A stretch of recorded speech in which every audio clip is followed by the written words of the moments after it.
Ladies and gentlemen, welcome back to the latest installment of UnSpun.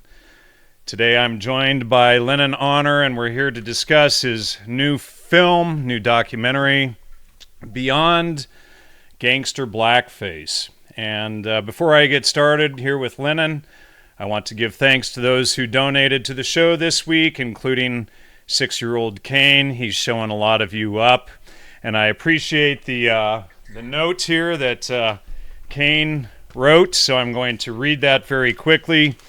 And Kane writes, "Dear Jan, I'm learning a lot of stuff from you. My mom and I started watching your radio series with Hans. Here is your donation for this month. Love, Kane." And Kane, good job doing your homework and writing this out. I know it probably pains you to do so, but good job, buddy.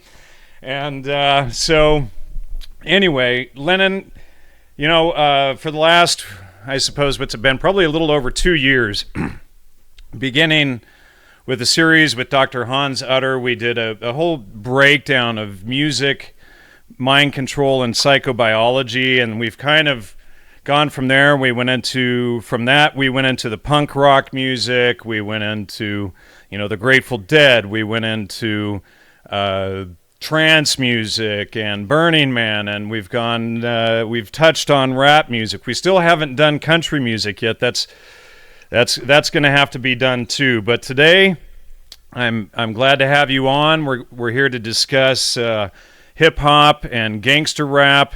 I appreciate your work. I watched your documentary almost twice all the way through.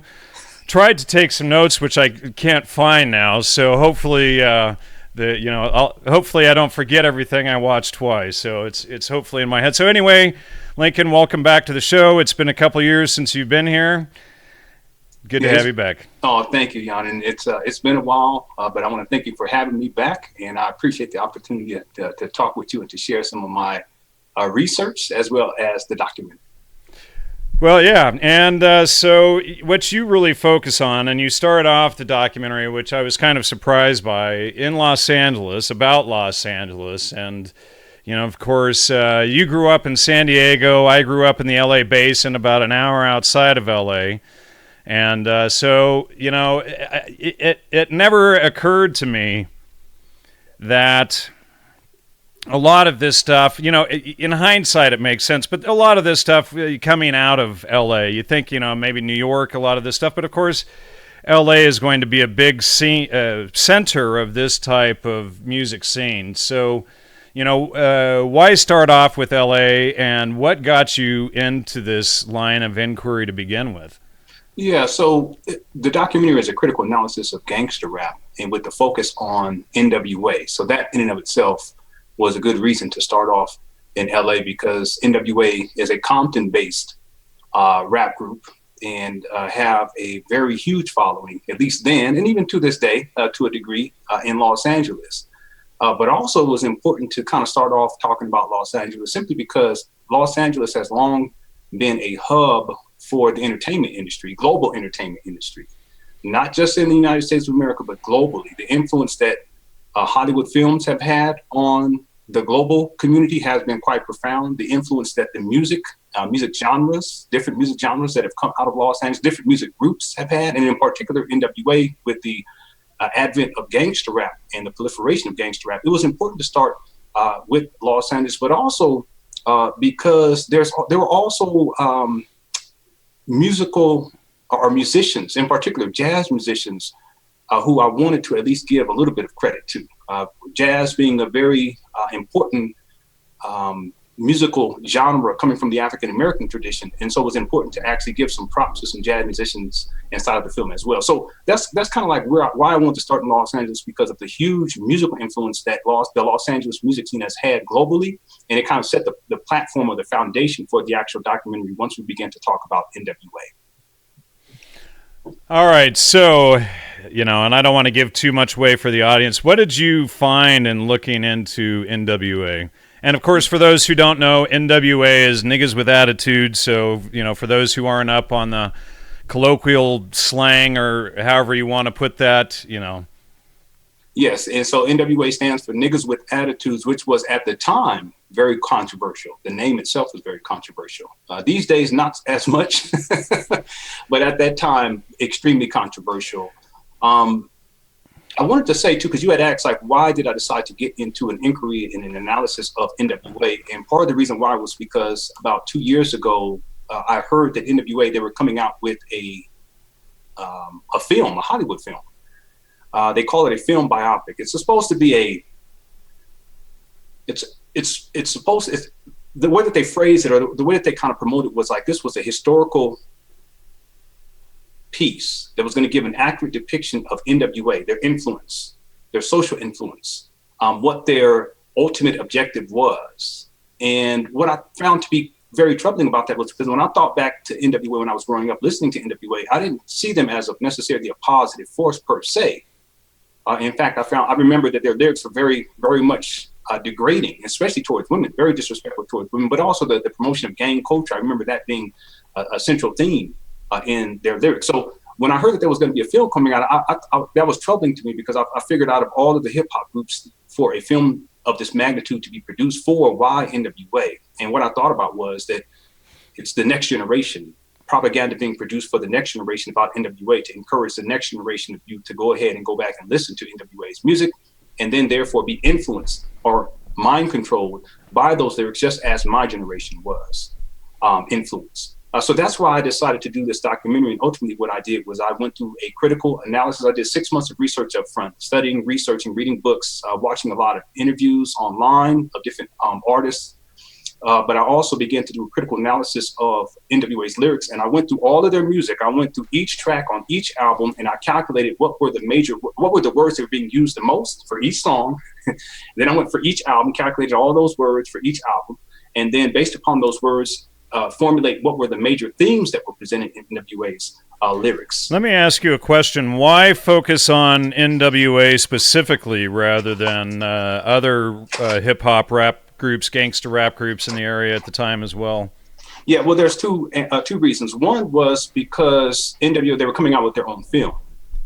And I felt like there should have been a counterbalancing force, because the narrative that was spun in the film after I saw the film was to promote NWA as a socially conscious rap group, which in point of fact, they were not a socially conscious rap group at all. One only has to do the critical analysis of their lyrics. But the other reason why is because gangster rap was proliferated through NWA. And so when people think about gangster rap, what they automatically think of first is NWA. There were people who came before NWA who actually had gangster rap material. As an example, Schoolie D. Another example would be KRS-One. His first album was titled Criminal Minded. That was a gangster rap album. Another person, of course, would be Ice-T. So we can look at Ice-T, we can look at Schoolie D, and we can look at KRS-One when he was with Boogie Down Productions. And we can say that that's gangster rap. But once you bring in NWA into the mix, in terms of the influence, those other three hip hop artists, they do not compare. In point of fact, no other gangster rap group has ever compared to the level of influence, global influence, that NWA had and continues to have to this day. In point of fact, that's probably why the film was so successful. The film biopic that came out was because, in point of fact, their global reach not only extended to the time period when they were active, but also all the way until today. Now, looking back, I'm not sure if you saw my show a couple of weeks ago with Mark Devlin from the UK, but we were discussing a lot of the underground, or sort of the hidden scandal around KRS-One and African Bambaataa. Mm-hmm. Is that anything that you've looked at all? Yes, I looked into it a lot. In point of fact, when the scandal, and see, here's the thing with African Bambaataa, that has been circulating for a long time, decades, in point of fact. It's just no one really came out, and because we're in the era of social media, when people do come out and speak out, it actually gains more traction. But it's not like these allegations weren't present 10, 20, 30 years ago. Well, 10, 20 years ago. So yes, I did, in point of fact, look into that. And then KRS's comments, I was not surprised by his comments either, even though a lot of people would assume that he wouldn't be in supportive of someone like African Bambaataa. when he did make those comments in support of him, I wasn't necessarily surprised. Just because someone speaks a good game or raps a good game doesn't mean that that person is a good character or of high moral value. Absolutely. You know, and let me just interject there. You know, KRS-One, and add my own legal caveats here. This is in my own opinion, etc. You know, he's constantly promoted as probably the most stand upright, teaching a real message in his music and lyrics. And then we see him what appears to be defending a pedophile. It's a bit shocking, to say the least. And we're seeing this kind of stuff happen all over the place since this pedogate scandal broke last year about this time. Yeah, that's true. Pedophilia is a major problem globally, but in particular, there has been a lot that has come out in the entertainment industry. And that's, I mean, on some level, we can say we are surprised by someone like KRS-One supporting Afrika Bambaataa. But on the other hand, I'm not surprised. I'm really not. That's the thing. It's, again, if you're not of a high moral character, it doesn't really matter what's going on behind the scenes to you, as long as you continue to put forth that persona that somehow you're a morally outstanding person and you become the teacher, and somehow you're socially conscious and your rap is conscious. As a 41-year-old male, African-American male, if you want to call me that, I don't find any of his music to necessarily be intellectually gifted per se. However, for young boys who are growing up during that time period, it may have appeared that way. I can see that. All right, so let's get back into your documentary film. So, you know, you break down you crunch a lot of numbers. You go through NWA's 4 albums. You count all of the lyrics, all the repetitions, etc. And so what do you find in this album that is so shocking? And stepping back, you know, if now we can look back on this music in 30 years hindsight and see the changes in culture that have happened today. You know, so what have you found, or what did you find in the music? Yes. And then from there, I want to go into what you think has been the impact on society since then. Sure. So what I found was through critical analysis, and what, again, I kind of gave a brief overview, but I'll talk about specifically what I do inside the film in terms of my methodology during my critical analysis, not only counting the words per each track, what words are being used the most, but then calculating throughout each album based upon the repetition. Repetition is always key in mind control. The more you repeat something, the more real it becomes in people's minds. Absolutely. So therefore, whatever is the main words or the main message that is being repeated over and over again inside of a music album, or even in a particular song, that is what is being issued as mind control. That's the major theme. So what I found was, for all 4 albums, I did words counts and critical analysis for each track, each album, but then for all 4 albums, their complete discography. And what I found was that the major theme that was presented over 48 tracks with a total runtime of 3 hours, 9 minutes, and 44 seconds was, in point of fact, disrespect of women. And what I found was that there were 553 instances of disrespect towards women over the course of 3 hours, 9 minutes, and 44 seconds. Second place, 385 times was the use of the word nigger.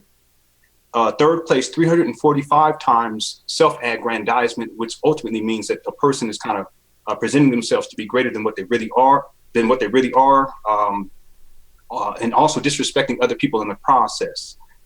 Fourth place was the word bitch, calling women bitches. That was 208 times.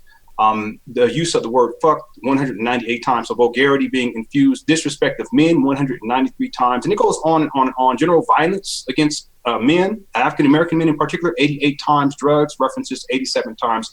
And I have all this list. There's a whole list, 86 times alcohol. So what I'm outlining here is that on the surface level, there are people who may believe that NWA was a socially conscious rap group who spoke out against police brutality. But in point of fact, the permanent theme in their actual lyrics, and again, this is critical analysis, this cannot be denied. Anyone can actually go and do the word counts. The permanent theme in their music and in their lyrics was the disrespect of women.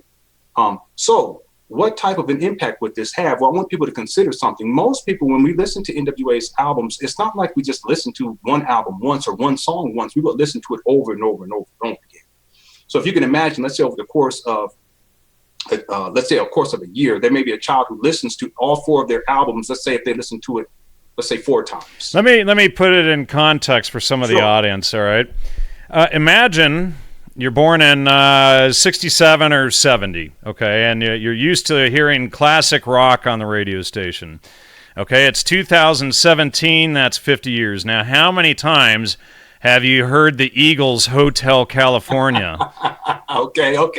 Right. Mm-hmm. And so multiply that, and then the number of times 500 and whatever you said, multiply that over your lifetime. I mean, I can't even stand classic rock anymore. It's so obvious. It's such obvious mind control. Sex, drugs, rock and roll. Sex, drugs, rock and roll.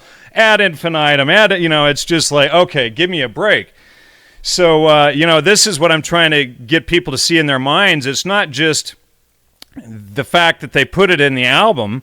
It's the fact that a child or a young adult who picks that tape album back then, probably a cassette tape up off the shelf, and puts it in their cassette player, and they're driving around in their car, gangbanging or whatever, thinking they're cool, repeating it over and over and over. Mm-hmm. It's the repetition. It's the cumulative effect over time. And that's the thing. Everything has some effect, and the more that you're exposed to something, the more of an effect or impact it's going to have on you. Right. So you can imagine, again, if someone listened to all 4 NWA's albums over the course of a year, and they listened to each album 4 times, they would have heard the disrespect of women over 2,000 times, 2,200 times, and actually, to be very specific, 232 times. Did you try to find any information how often a child back in the 80s would have played NWA's music in a year? No. What we did outline was that nowadays most children on average listen to about 40 hours of music per week. And oftentimes and it sounds incredible, but the truth is that oftentimes them hearing the music is not necessarily conscious. They may be walking by and they hear music in the background, or maybe someone's playing the music, or maybe a car is driving by, or I don't know if they do this now, but back in the day on the school bus, they would play music, or someone would be playing music. That's a lot to digest. That's like a work week. So we do outline that. I didn't find any statistics to outline how much on average a child who was, in 1987, 1980, 1989, 1990, and around that time, how much music that they were being exposed to. But what I did recall was my own exposure. And we talk about that in some of the interview guests inside the film. They actually talk about their exposure to NWA as well, especially in Southern California. And that was why it was important for me to address Los Angeles, because during that time period, once NWA kind of went mainstream, the influence that they had globally was significant, but the influence that they had in Southern California, especially given the social conditions that many of us were being raised in, was quite profound. Which gets to something that you had asked too. I want to just mention real quick. You said, well, what type of impact does that have? Well, as an example, if you're listening to women, or if you listen to NWA and they're disrespecting women 553 times over the course of 2 albums, that's going to impact how you see women. Right. As a young man. In point of fact, as a young girl, it's going to impact how you see yourself. Another example, if they're calling women bitches 208 times, that's going to impact the language that you use as a young man. Over time, the cumulative effect, not automatically. And some people, I can tell you from personal experience, and this is just being honest, Jan, it impacted me, the language. I didn't start calling women bitches until after I got into NWA. That wasn't by accident, but it was also the repetition. Hearing them calling women bitches over and over again, it does impact how over time, cumulative effect, repetition, it impacts how we think, how we speak, and ultimately how we behave. Now, I want to mention here, for a lot of people may not understand that popularity of an album, like back in the day, Casey Kasem's Top 40 or something like that, right? Yeah. Now, what most people think is that this is organic, the number one album, the number one song on the America's Top 40 or whatever, and it's how many times people requested the song. It's actually quite the opposite. What the radio stations do is they repeat the song over and over and over, and that determines the popularity of the song and the album. Okay, right. So the audience actually understands it backward. So they actually determine in advance what albums they're going to put at the top of the chart, which brings me to my next point that I wanted to get into. How much of this, and I find, I'm going to give a little bit away from my own point of view and from my research with Hans, I find that this is completely engineered. How much of this did you find was targeted social engineering against the black community as well as against the greater community as a whole?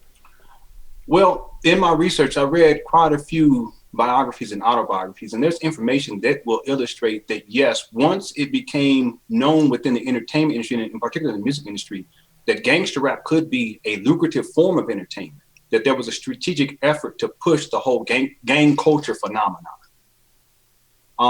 This is to say that sometimes social engineering comes out of the financial viability of a particular type of a genre of music.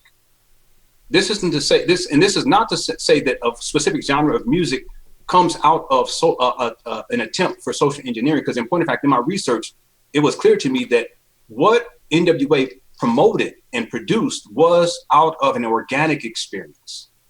It was or it was not? It was. Because here's the issue, though, is even the title of your documentary says it, Beyond Gangster Blackface. So clearly they were putting on a facade that wasn't what they lived.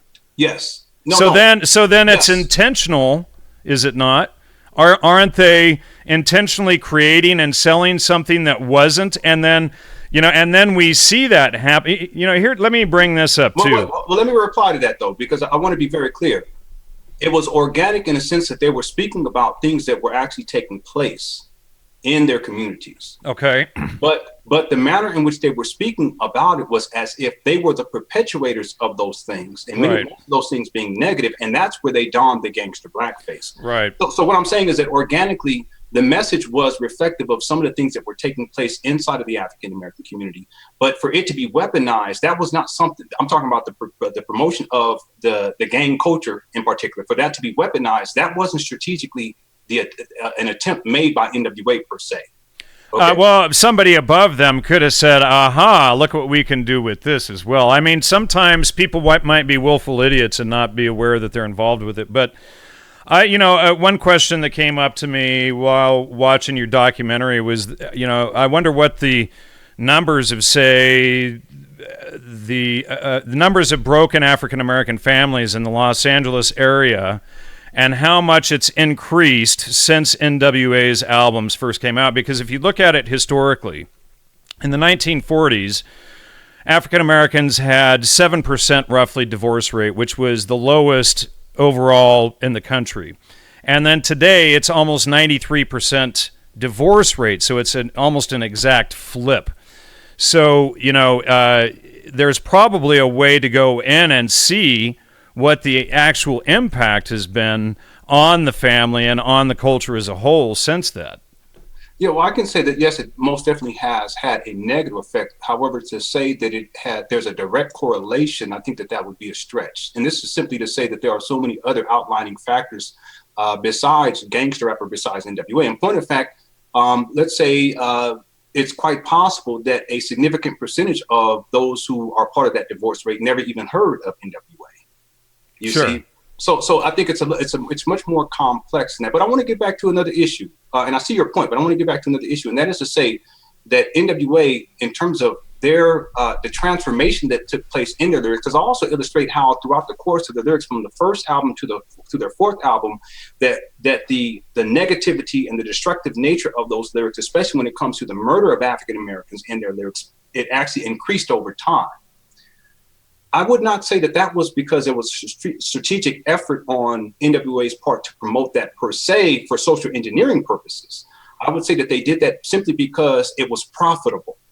Sure. But, I suspect that somebody in the Hollywood, record studios and record companies knew something about, the impact that this was having. Because here's the thing, is we've looked at this in music, and we did basically a 20-hour series with Hans Utter, and we can actually see from going way back to Harry Smith and the promotion through folk music of the degradation of society into rock and roll, into punk music, into rap, into techno, a slow progression selling the degradation of family, of society, sort of a backward direction rather than a forward, betterment direction. So we've seen this all throughout the music, not just in rap per se.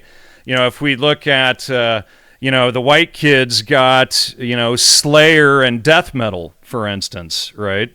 And think about like Blue Oyster Cult, right? They have the song "Don't Fear the Reaper," and this is a song actually, talking about repetition and subliminal messages in songs. This is a song about, encouraging children or young adults to commit suicide, and in fact do it together. So, it's not that everybody who heard the song went out and committed suicide, but how many did? That's the real question. Or how many contemplated it because of the song?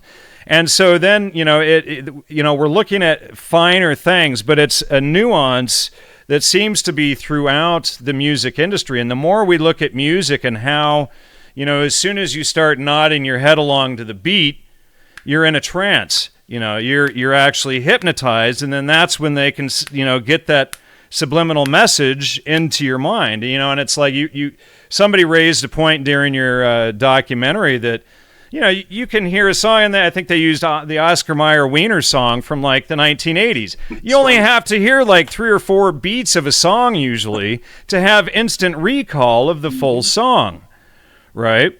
So, that song with the music, that message is embedded in there, and it's just whether or not I think the person is conscious enough to not act on it or to act on it. Yes. And then, of course, the degree to which they're exposed to it over time is also something that needs to be considered, because there are people who may initially have an aversion to certain genres of music, or even certain messages in music. But if over time they're continuously exposed to it, they may actually accept some of the programming as being legitimate and worthwhile. And then there's another factor I just want us to consider too. And that is to say that many of us were raised on this type of thing. So, as an example, the violence, the disrespect of women, calling each other niggas and the bitches, and then for it to be in the music. And many of us, we were raised on that music. So there's another dynamic to this, and I think it's important for us to understand, especially parents to understand, is that children are very impressionable. And so as an adult, we may hear these songs, we may hear these lyrics, and we may say, no, it's not necessarily affecting me, but this doesn't mean that it's not going to have a serious effect on your child. So part of the message in the film was for parents to become aware of the types of critical thinking and critical analysis that will be necessary in order to protect your children's subconscious mind. So let me just say this too, that no doubt the lyrics have influence. That's really what the documentary is about, and also providing people with the intellectual tools to calculate and analyze music lyrics so they can understand the impact, the potential impact.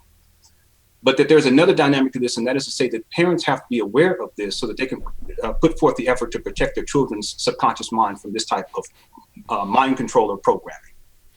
That brings up a really important point. I'm glad you said that because, I started watching your documentary with my son. And about 23 minutes in, I had to turn it off, and my son looks at me and he says, the reason why I turned it off, and my son looks at me and he says, Dad, I don't think this is appropriate for me. Mm. So, where do we, because it's the children that need the message, and at the same time, how do we balance the children needing that message versus just breaking down and explaining what your documentary does, can be, too vulgar.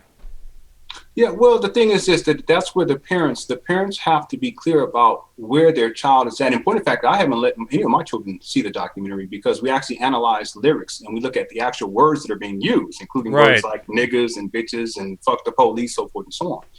So it's important for parents to be clear about where their child is at in their own development. In point of fact, there's also another thing, and this is to be real, culturally speaking, in some African-American communities, there are 10-year-olds that can listen to NWA's lyrics and they won't bat an eye because they were actually raised on that language and they've been raised in that language. So they don't see it as anything significant. And therefore, when we talk about the use of the word bitch, when they hear the word bitch in the film, they won't necessarily find it to be troubling at all because they've been raised on it. In your son's case, it's inappropriate for him. In my children's case, it's also inappropriate. So part of I think the strategy for me was to provide parents with the tools that they will need in order to protect their children's subconscious mind. And then based upon what they learn in the film, they can assess whether or not it's appropriate for their children to hear the analysis that we give in terms of particular lyrics in the film that we analyze. That's totally inappropriate, in my opinion, for children to listen to. But again, going back to when I was growing up as a child,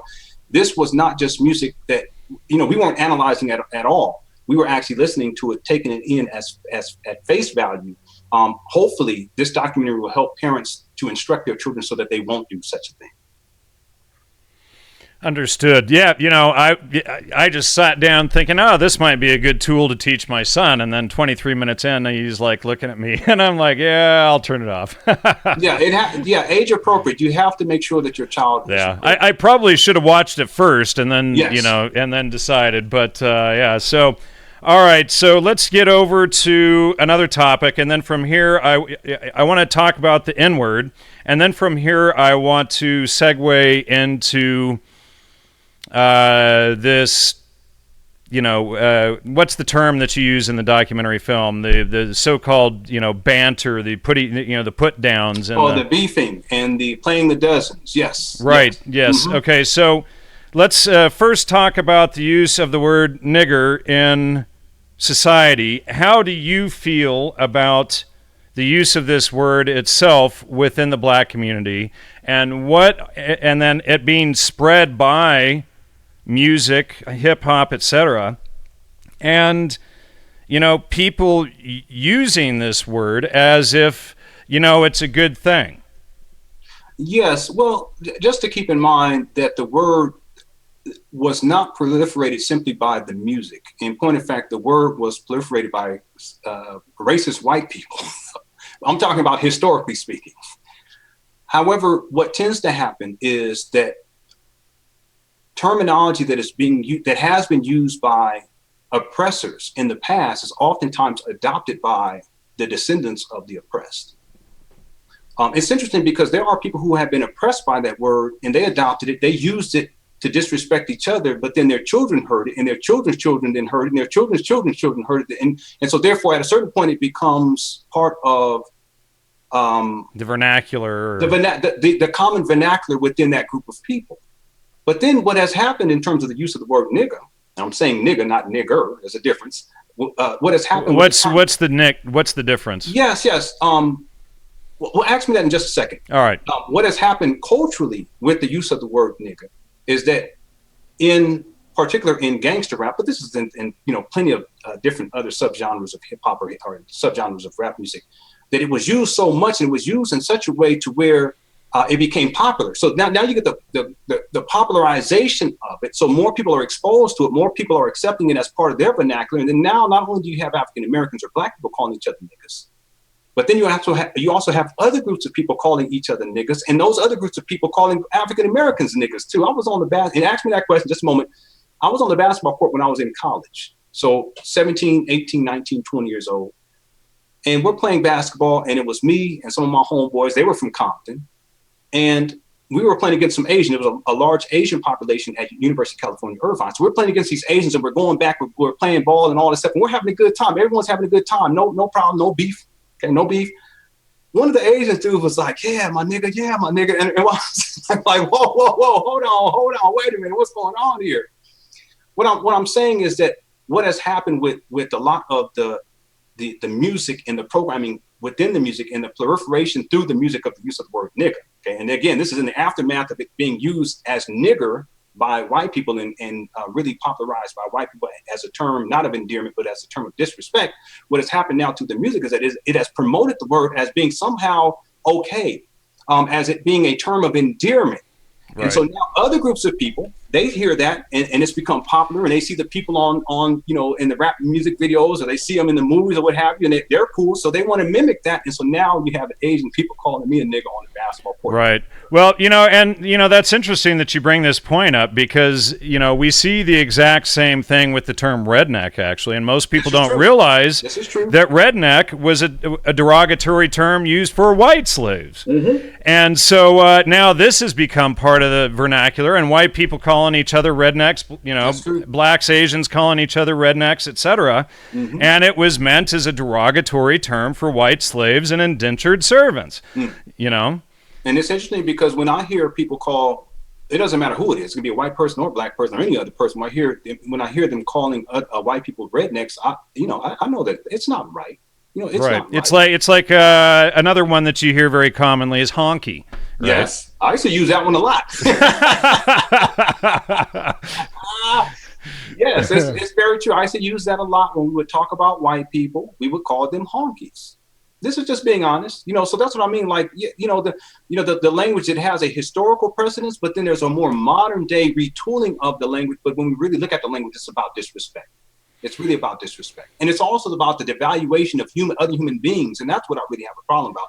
If you call me a nigger, I wouldn't really trip. I don't really care. The other thing is that if someone wants to call me a nigger or a nigger for that matter, I don't take it personally. Now, you call my children that, I'm going to have a problem. But you call me that, I don't necessarily have a problem with it, because ignorance is ignorance, and if people want to be ignorant in their language, they can be ignorant in their language. That's not my fault, and I'm not responsible for the words that another person uses. But the point is that for it to be passed down as a legacy, especially within the African-American community, in terms of nigger being transformed into nigger, and then now nigger now somehow being okay. And here's the thing, we often say that we use it as a term of endearment, but the truth is, and I'll let you in on a little cultural secret within the African-American community, 90% of the time when we call people niggers, it's not in a positive way. It's not to express love or appreciation for them. 90% so it's used derogatorily. And that's right. Wow, interesting. Mm-hmm. Now, did you want to talk about the difference between nigger and nigger? Well, I mean, you kind of already explained it, but if you want to go into it further, go for it. Yeah, well, I think and you and I were talking during the week about race relations 101. I think it's an important topic. There's a whole field, a whole area of documentary making and research and everything that could be laid out here. That's true. Well, in 20 seconds or less, let me just say that traditionally, the nigger is used in a derogatory way to disrespect African Americans and dehumanize African Americans or black people, used by white people. Whereas nigger is a more transformed, transmogrified, it is a more accepting, somehow inviting use of the derivative of nigger, but it's in many cases we try to play it off as if it is a term of endearment, when in point of fact, most of the time when we use it, I'm gonna tell on myself too, because I'm a very honest person. I don't use it, but I do. But it does come to. I'm talking about verbalizing. I think I did. The last time I did was about a year ago, about a year and a half ago, with a friend of mine who was at my cousin's house. This is why we're working on. And it just slipped out, or yes, what? Yeah. But let me be clear that in my mind, it actually comes to mind quite a bit, and it just doesn't come to mind when I'm thinking about ignorant behavior by, let's say, a black person, but it can be ignorant behavior that I'm observing by anybody, a white person. I'll say, look, that's some nigger shit right there. I'll say that in my mind. I don't verbalize it, and then I say, I shouldn't be saying that. But this goes. That's some ignorant shit right there. Yeah, right. But this goes to show you that the programming. I said something else, and I said that language, especially the word nigger, when we use it, it's like a virus, and it sticks with you for the rest of your life. Once you have it ingrained in your mind, it sticks with you for the rest of your life. Even if you go through the process of improving upon your vocabulary, you're trying to purify your language, and you're not trying to call women bitches anymore. You're not trying to call people niggas, and you're not trying to do any of that anymore. It still sticks with you, and from time to time, it still pops up. That's an aspect of the mind control aspect of the language that I was indoctrinated into, in part by NWA's proliferation of the use of the word nigga, which is different than the word nigger. Right. This all brings up another point, and it's like right there, and this probably falls underneath another show, but I want to bring it up anyway, a whole other topic, series, whatever. But, okay, so you have like Ebonics versus the Joneses, okay? Mm-hmm. And this to me, which you don't see, for instance, in the UK, seems an intentional method of dividing, like divide and conquer, so that it creates a communication barrier. Mm. Anything to add to that? Well, I can see that. What I would add, and this may be controversial, I can speak Ebonics quite well. In fact, under normal circumstances, the manner in which I speak is probably closer to speaking in Ebonics compared to how I'm speaking with you here. But I think the challenge is, because it does have function in particular communities, the challenge is that it can put you in an extreme state of disadvantage on the world stage. Right. Because you may not necessarily have the capacity to communicate with other groups of people, and by not having the ability communicate effectively. Yes, effectively with other people, and by not having the ability to communicate effectively, it may actually stop you from having certain opportunities granted. Right. So that's what I would say to that. It's important. I think that it has functionality. It's important. I can go into any hood and I can talk with folk and they'll know exactly what I'm talking about. They can talk about, know exactly what they're talking about. We'll be using the language and the niggas and fuck you. We know all. But I also recognize at a very early age that I had to expand my vocabulary because it would open up other opportunities for me too. So I think that's important. It's important for Black folk, African American folk to be clear that, yeah, you can keep that certain aspects of that, but you also have to develop other aspects of your communication style, if you will, so that you can actually communicate with other groups of people effectively. Now, something you mentioned at the beginning of the show was that, niggas with attitudes, just the name of the band itself had a shock value. Now, last week I had Gavin Kearney on the show again, and we had discussed, he's been on the show previously, and we discussed the degradation of society through modern art, and how modern art is essentially not about the art and creating something fine, a fine work of art itself. It's about the shock value and creating a reaction out of the audience. So you have, women menstruating on canvases these days and calling it art and all of this sort of stuff. So, back then, NWA apparently used this for the shock value. Yeah, absolutely. Rather than for the art content itself. Yeah, it was never about art. In my opinion, it was never about art. See, that's the thing. When I did research into Eazy-E, he was very intelligent about capturing attention. See, just historically speaking, that's why I want people to understand that sometimes, attention when you look at the ability to capture attention, that's really the ability to draw income. It's the ability to monetize. The more attention you can draw. I mean, there's people who have no real talent, on social media but because they can gain attention, they're millionaires. And there's plenty of people who actually live that. They can look a certain type of way, and that's their gift, I guess. And they don't necessarily have anything profound to say, or they're not necessarily doing anything outside of looking a particular type of way. But because they look that way and they post certain types of pictures, what they're doing is they're drawing attention. They're shocking people, and it's drawing attention. The more attention they draw, you can monetize attention. So that's one of the things that Eazy-E was ingenious about. He recognized early on that if I can shock people, if I can say something that will cause people to go, oh my goodness, that they may be repulsed by it, but because they're repulsed by it, they're going to give their attention to it.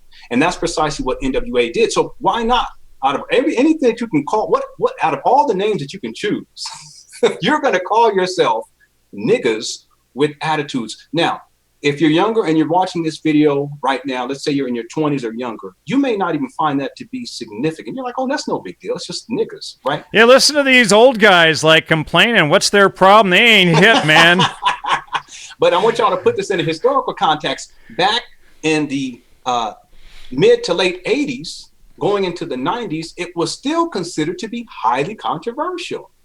But again, and I think you were kind of alluding to this earlier, how this works and how the mind control works and the social engineering aspects works is over time, you can move a whole society wherein, let's say 20 years ago, they would be repulsed by having a group being called niggas with attitudes. But over time, you can condition them to accept that, and it becomes cool and popular. And then now here we are all these years later, not only do people say, oh, that's no big deal that they call themselves niggas with attitudes, I'm not shocked, but now those same people call each other niggas and don't even think twice about it. But that's only because of the social engineering aspect and the type of impact that groups like NWA had in terms of the vernacular and the language that we use. The Harvard Social Relations Department and SRI are sitting there watching this, clapping and overjoyed with themselves at how successful they were.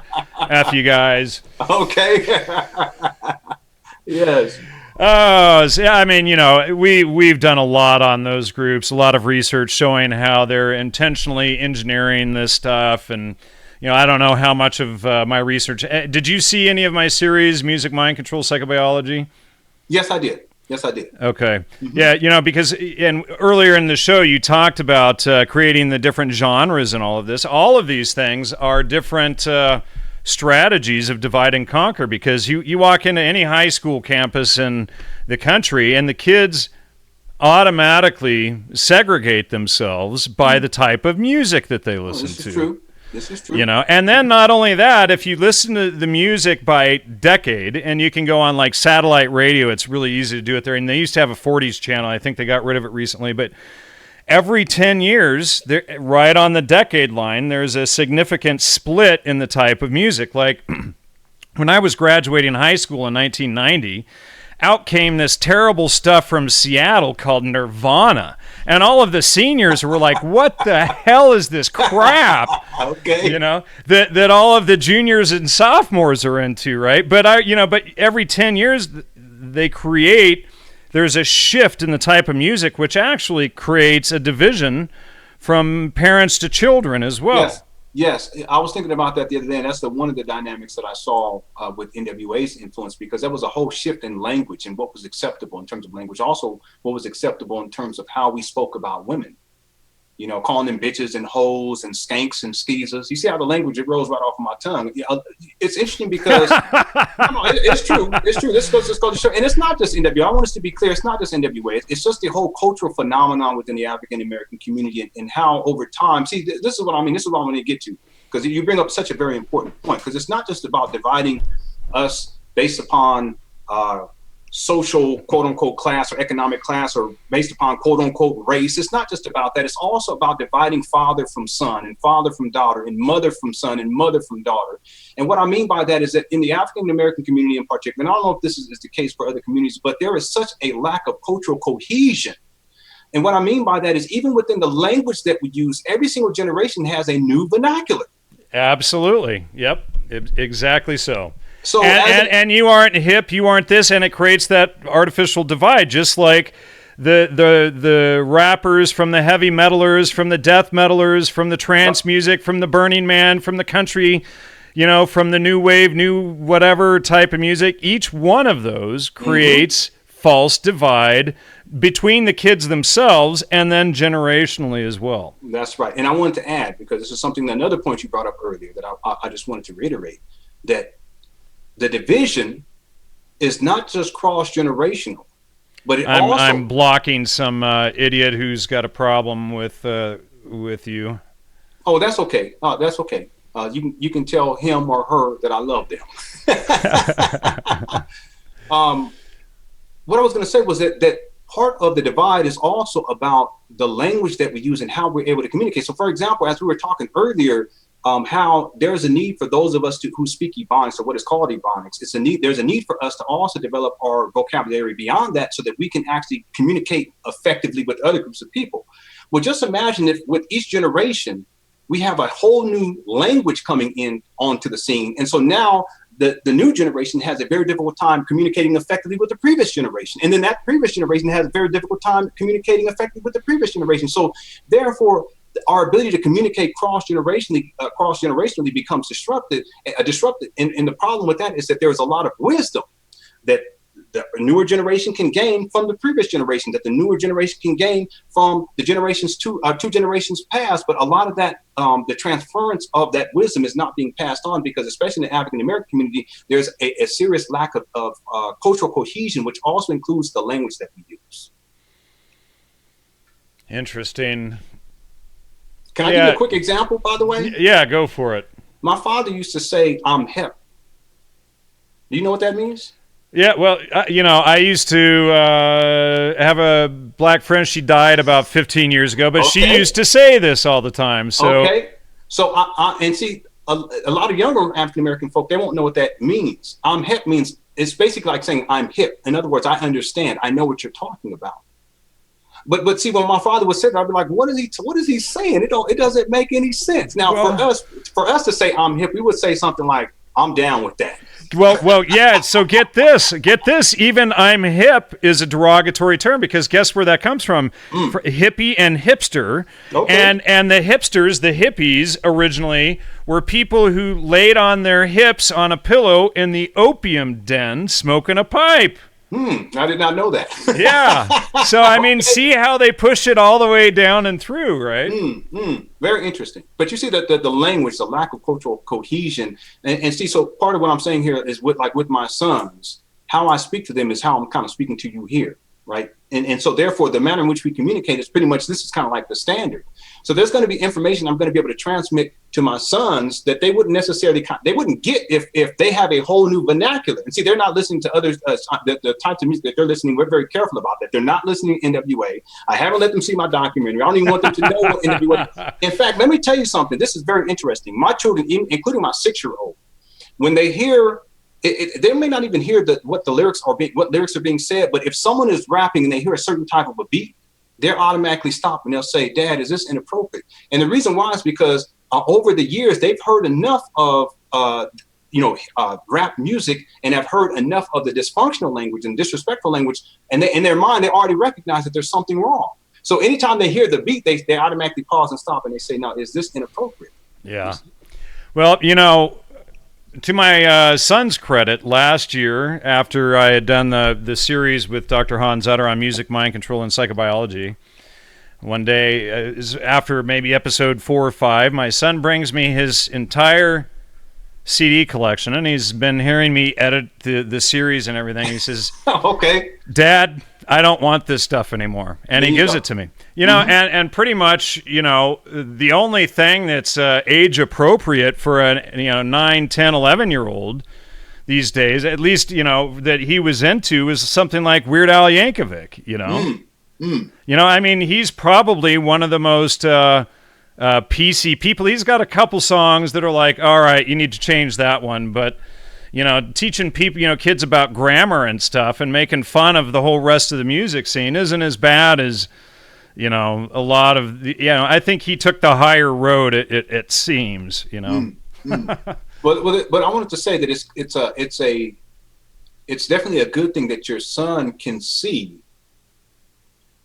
the dysfunction in what he's hearing and that he's willing to let it go at such an early age. Because see, a lot of us, we didn't let it go. And in fact, there are a lot of us who still hold on to some of the principles that we were indoctrinated into, including disrespecting women.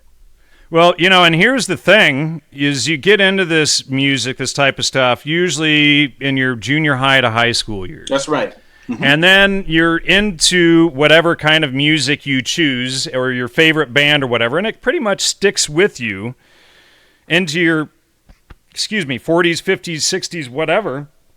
But, at what point do you wake up and realize, what, the Grateful Dead selling sex, drugs, and rock and roll for the CIA for 50 years, maybe that wasn't so cool. Maybe Bob Weir hanging out with General Bill McQuinn and hanging out at Bohemian Grove and cracking jokes about how they're all doing experiments for the company. Maybe that stuff's not so cool after all. Maybe we should just let it go. Let go of this false, hero worship. What they do is they peacock someone and put them in front of everybody, and then everybody chases after the peacock. It's standard. They're manipulating the natural will of the herd to follow an alpha.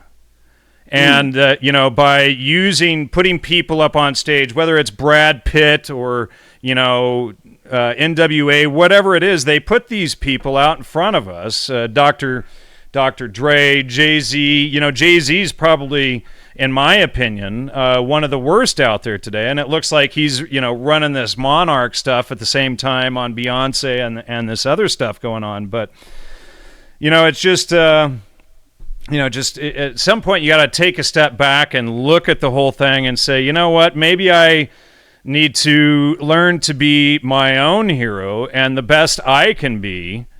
And, maybe I can one day hope to live up to the person my wife or girlfriend or whomever it is thinks I am, fake it till you make it or whatever. But I'm going to try and strive to be a better person every day and forget the stupid hero worship. Yeah, I think that's an important dynamic. And let me just add that in the African-American community, I think that's a major issue, that the hero worship, because so many of us, we grew up without fathers. So there are a lot of young African-American males, when I was growing up, they looked to the hip-hop artists as their surrogate father. So you can imagine, therefore, that even when they're 40, by the time they're 40 or even 50 nowadays, and they listen to these hip-hop artists, it's very difficult for them to admit that what they perceived to be their own father, that their own father, symbolically speaking, didn't necessarily have a positive message. Now, the other thing is that in our youth, without the proper intellectual process, there's a lot of things that we accepted and we thought that it was in our best interest. That's really where the documentary comes in. Like, really ask a critical question. Parents in particular ask the question, is this in my child's best interest? Most of our children, there are a few exceptions, they do not have the intellectual aptitude to be able to ascertain or determine whether or not what they're listening to is in their best interest. So what happens is that if they're raised on it, if the parents don't check in, if the parents don't have a conversation about the quality of the lyrics that they're listening to, or the quality of the music they're listening to, they'll grow up and from a young child, they'll see that particular artist as a hero. They'll perceive that particular artist in some cases as their father figure, the father that wasn't there. And so therefore, when they become 40, when they become 30, when they become 40, when they become 50, even when they know that the lyrics weren't in their best interest, they still hold on to the hero. What's the word? Cognitive dissonance. Right? Absolutely. It's almost like Stockholm syndrome as well. Yes, this is true. This is true. Well, let me throw you one. Okay, so let's say Jim Morrison and the Doors, right? Out of Laurel Canyon, which of course big CIA center there, and Jim Morrison's father was Admiral Morrison. The same Admiral Morrison who did the Gulf of Tonkin that got us into the Vietnam War. And then Jim Morrison becomes the poster boy for this, and then he's on stage. I mean, the whole thing is manufactured. You know, you read Dave McGowan's work. Mark Devlin. Yep, and Weird Scenes in the Canyon. We've covered this stuff extensively, but so Jim Morrison, he becomes the poster boy of this stuff, and then he's on stage singing about the Oedipus complex and how he wants to do his mother. No response. Yeah. Well, you can see that they didn't just target, I guess my point is that they targeted everybody. No, this is true. This is true.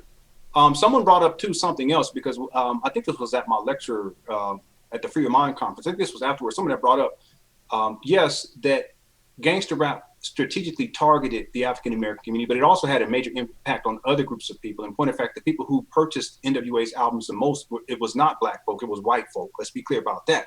But someone had mentioned that these types of this negative programming that's out there, and in point of fact, the programming that is promoted by the entertainment industries, that is not quote unquote race specific. In other words, that they have programs for other groups of people too.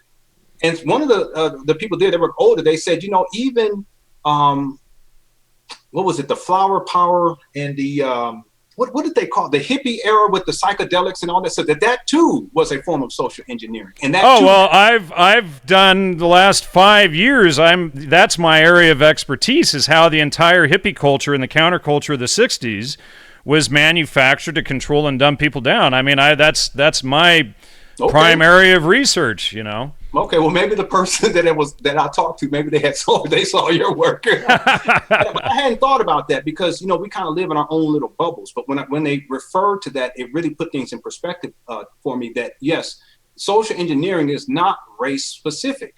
In other words, they'll target different groups with different types of social engineering, but the overall program is the same. Yes. Yes. Like the black community gets hip hop, the white community gets the Grateful Dead and the Doors and some other crap, Slayer, whatever, you name it, but meanwhile, what's the message? Sex, drugs, rock and roll. The other one's sex, drugs, and hip hop, right? Yes. And violence. Yes. Sorry to interrupt you on. We only have a couple of minutes left here. Oh my goodness. Okay. Yeah. Did you have anything you want to toss in? It looks like we've got about minute and a half left. Well, there were some things, but that's okay. What I would like to do, if you don't mind, is just give the information out to people if they want to go and check. Well, sure. If you want a few extra minutes here, go ahead and hit any main points you want. I'll shut up for a few minutes, and then we'll just wrap it up a couple minutes late. Okay. I just want to add here, and this will be the only thing, just to understand that the impact of repetition, and when you really get deep into the critical analysis and start to really crunch numbers, and that's what I did. Like, I really crunched some numbers. You begin to see some very, very startling things. And one of the things that I did in the documentary was I began to break down not just the word counts, but the frequency at which certain themes were being presented. So averages, per minute averages. And I just want to share something with you all here. And we talk about the disrespect of women, because disrespect of women was the preeminent theme present in NWA's lyrics. There were also 177 instances of disrespect towards women, including calling women derogatory names, physical violence against women, sexual abuse of women, sexism against women, etc. To put these statistics in perspective, if you listen to NWA's first album, this is just on the first album, 177 instances of disrespect towards women. You would hear the endorsement of alcohol once every 51 seconds. You would hear the disrespect of men once every 49 seconds. The word bitch once every 46 seconds. Self-aggrandizement once every 34 seconds. And the disrespect of women once every 17 seconds. So what this shows is that even if you look at per minute averages and you're a young, impressionable child and you're listening to NWA's first album, I have it broken down in terms of first album, second, third, and fourth album, and then all albums combined. But just on the first album, if you listen to that first album, you would hear the disrespect of women once every 17 seconds. Now, as a young, impressionable child, what impact does that have? And that's, keep in mind, folks, your average child, your average young adult isn't going to listen to that song just one time. They're going to play it over and over and over until they're completely sick of it. And then for the next 5, 10, 15 years after that, every time they go to a nightclub or whatever, they're going to hear it, and it's going to be, reinforced later on in life as well. Yes. If you don't mind, we also talked about their song, Fuck the Police, and that's where the F-bomb was being dropped in the film.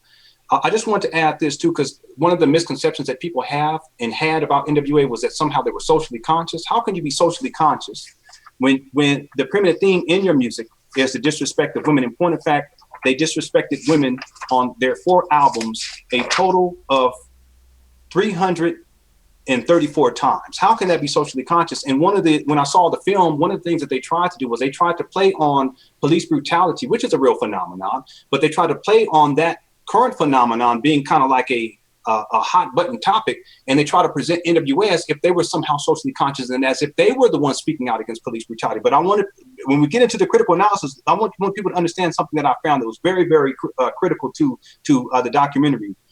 On NWA's second album, the phrase "fuck the police" was stated, and this will be the last thing, a total of 21 times. On the same album, NWA members committed violence against African-American males a total of 32 times. So you're talking about fuck the police 21 times, but then you're actually committing violence against your own people 32 times. Police officers committed violence against African-Americans one time. NWA members committed violence against African-American females a total of 14 times. Police officers committed violence against African-American females 0 times. The irony is that while NWA criticized police for abusing African-Americans, NWA was also the main perpetrators of abuse against African-Americans in their lyrics. The critical question that we can ask is it hypocritical for NWA to use their lyrics to criticize abusive police officers while simultaneously using their lyrics to disrespect, abuse, and murder African-Americans? Get this. On their second album, the ratio of NWA abuse of African-Americans to police abuse of African-Americans is 46-1. So what that means is that for every one time that a police officer abuses an African-American, NWA actually physically abuses or commits violence against African-Americans 46 times. And the last point, to put these statistics in perspective, if you listen to NWA's second album, you would hear NWA members committing violence against African-American females about once every 4 minutes. You would hear NWA members committing violence against African-American males about once every 2 minutes. References to guns, gangs, and drugs about once every 2 minutes, respectively. The word nigga about once every 90 seconds. Disrespect of men once every 58 seconds. And disrespect of women once every 43 seconds. This is the power of critical analysis. And if you just listen to their lyrics with a critical eye and a critical ear, the truth will be revealed in terms of the quality and character of their lyrical composition. All right, Lenon, what are your websites? How can people find your new documentary, Beyond Gangster Blackface? Yeah, so if you want to watch the online stream of the documentary, you can go to beyondgangsterblackface.vhx.tv. Okay, beyondgangsterblackface.vhx.tv. We also have a DVD version, which is the extended version. I think you get an extra hour and 20-something minutes worth of video content. You can purchase your DVD at www.beyondgangsterblackface.com. That's www.beyondgangsterblackface.com. And your main website is lenonhonor.com. Do you want to give out your email address if people want to reach you? Yeah, sure. If you want to reach me, my email is lenonhonor@yahoo.com. LENONHONOR at yahoo.com. And I'm also on Facebook. I got a lot of content up on Facebook. I'm on Facebook, but I'm also on YouTube. I have a lot of YouTube videos up, and my YouTube page is Lenon Honor Films. Great. And ladies and gentlemen, make sure you support Lenon. Make sure you get a copy of his video or check it out online. I've watched it twice. Good stuff. Also support the show. Go to gnosticmedia.com. Donation button is right at the top. We'll see you hopefully next week. I'm not sure who we'll have back, but enjoy. Until next time, good night.